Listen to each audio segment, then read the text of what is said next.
Hey everybody, what's up? It's Joel, aka The Daily Guru, and it's time for another edition of Something Old, Something New.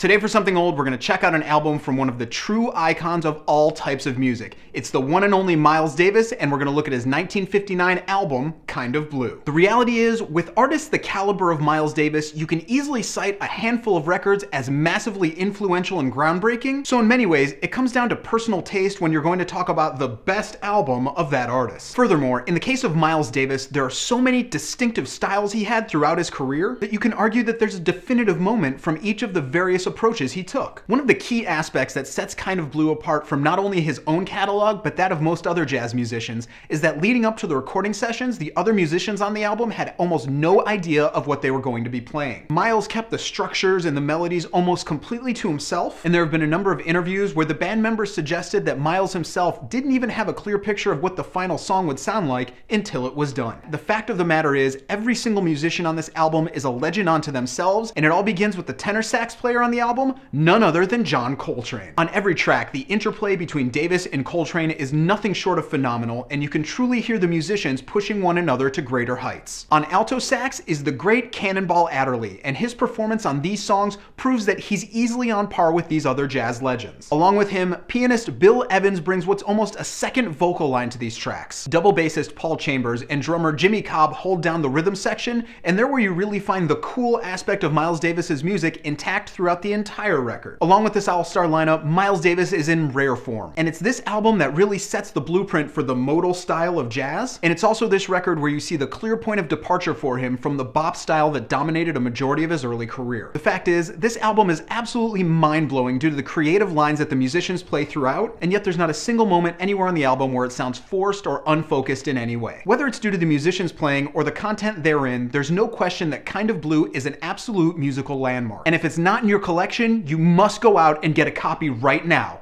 Thank me later.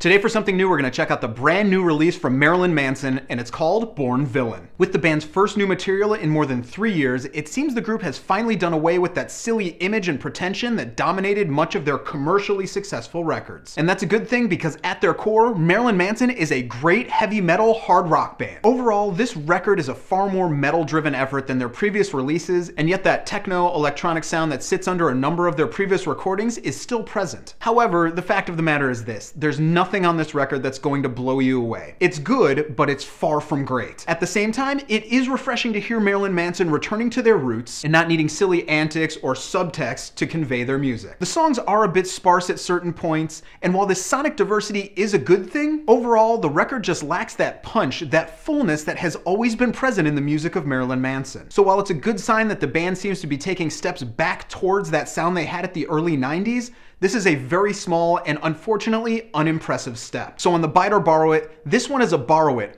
only if you're a Marilyn Manson fan. And by Marilyn Manson fan, I mean you enjoy his music other than Antichrist Superstar. So that's what I got for you guys today. I hope you dug it. If you did, go ahead and click subscribe, leave a comment, or click like, whatever you want to do. Remember that if you leave a comment here or you share this video via my Facebook page, you're automatically entered into a contest to win at least 4 of the albums I recommend at the end of the month. If you want to email me, you can do that at thedailyguru@gmail.com, and check out my website where every single day I talk about the greatest music of all time at thedailyguru.net. You can follow me on Twitter, Facebook, and Tumblr right here, and I'll see you guys again tomorrow.